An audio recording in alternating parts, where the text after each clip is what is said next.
Halo teman-teman, perkenalkan nama saya Secara Perminava dengan NIM 203020502026 dari jurusan Arsitektur Fakultas Teknik Universitas Palangkaraya. Pada video ini saya akan memaparkan atau mempresentasikan tentang desain rancangan rumah tempat tinggal pada mata kuliah perancangan arsitektur 2. Di sini saya telah diberikan judul dengan judul Rumah Dosen Fakultas Keguruan Ilmu Pendidikan dengan Ruang Usaha Bimbingan Pelajar. Silakan tonton video ini dari awal hingga akhir. Pada lembar pertama terdapat brief, yaitu rumah merupakan salah satu kebutuhan pokok manusia. Rumah sebagai tempat tinggal, tempat beristirahat, tempat melakukan aktivitas pokok seperti mandi, makan, dan menjadi tempat terhangat untuk berkumpul bersama keluarga. Semua manusia memerlukan rumah yang nyaman dan aman dan dapat mewadahi aktivitasnya. Maka seorang arsitek harus mampu merancang rumah yang terkesan hamei bagi penggunanya. Untuk merancang rumah idaman tersebut perlu langkah programming agar rumah yang nyaman tersebut dapat terrealisasi dan selain memenuhi fungsi juga dapat memberi nilai guna bagi penghuninya. Setelah itu disusun dengan presiden, di mana pada objek pertama yaitu terdapat di storehouse.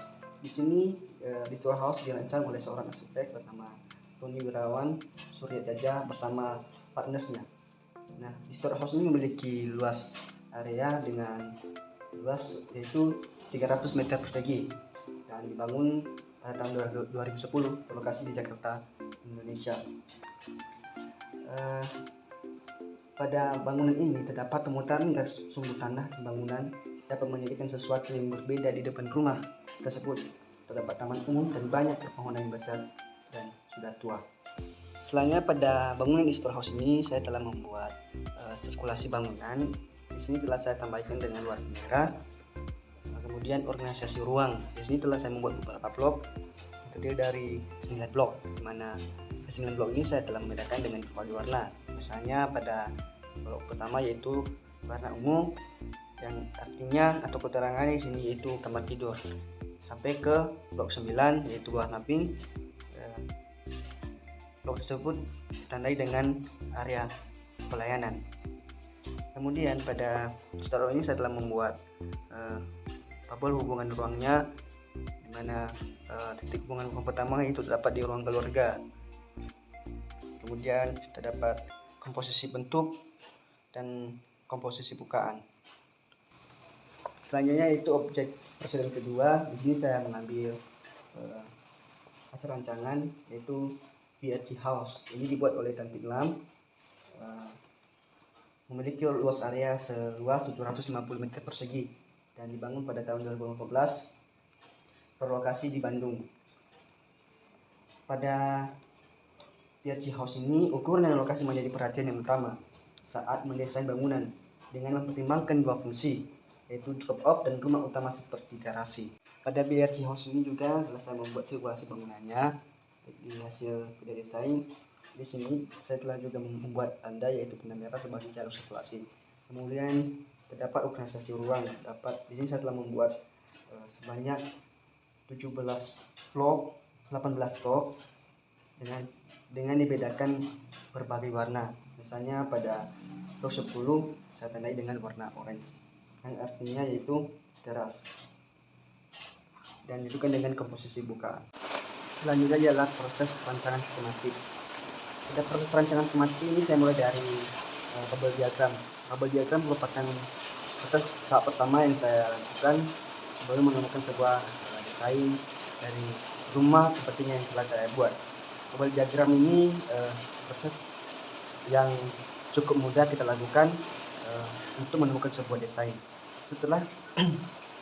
Setelah melakukan atau pembuatan bubble diagram, diteruskan dengan blok diagram. Nah, di sini terdapat dua bubble diagram, yaitu bubble diagram lantai dasar dan bubble diagram lantai 1.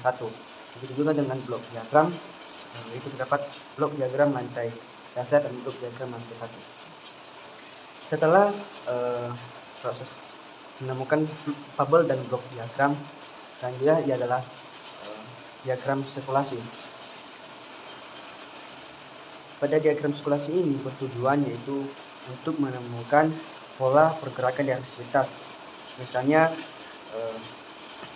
Misalnya yaitu sivitas dari ayah, pola pergerakan dari sivitas ayah yaitu bisa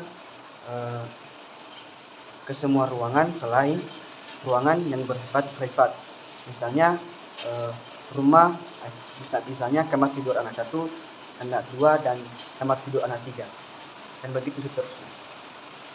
Pada diagram sirkulasi ini saya telah membuat berbagai bentuk warna untuk membedakan dari masing-masing pola pergerakan atau pola sirkulasi dari beberapa sivitas yang telah saya buat. Setelah diagram sirkulasi, di sini telah saya membuat yaitu zoning atau hubungan ruang. Di sini gunanya itu untuk membedakan mana ruangan yang bisa diakses oleh semua orang, bisa atau hanya diakses oleh keluarga dan kerabat, dan hanya diakses oleh orang tertentu saja. Nah, di sini pada zoning ini telah saya membedakan 3 zona, yang lain zona publik, zona semi publik, dan zona privat. Nah, ketiga ini saya juga membedakan dengan 3 warna, di mana zona publik ditandai dengan warna biru, zona semi publik ditandai dengan warna kuning, dan zona privat ditandai dengan warna merah. Setelah membuat atau menandai ketiga zona tersebut, sehingga kita membuat sebuah tabel yang dimana tabel ini merupakan hasil dari pembuatan zona tersebut ditandai dengan tanda checklist. Selanjutnya adalah gambaran tapak, di mana di deskripsi lokasi berada di bundaran atau dekat bundaran Monumen Keluarga Berencana di Jalan Letnan Jenderal Suprapto, dekat toko alat dapur swalayan Kawan Serbu, dan dekat apotek Dauni, tepat di persimpangan jalan. Pada sirkulasi jalur lalu lintas, di Jalan Ahmad Yani terdapat 2 jalur, yaitu sebelah kiri dan kanan, dan merupakan jalan utama yang banyak dilewati oleh pengendara bermotor. Sedangkan di Jalan Letnan Jenderal Suprapto merupakan jalan kedua setelah Jalan Ahmad Yani yang bersimpangan dengan adanya bundaran Monumen Keluarga Berencana.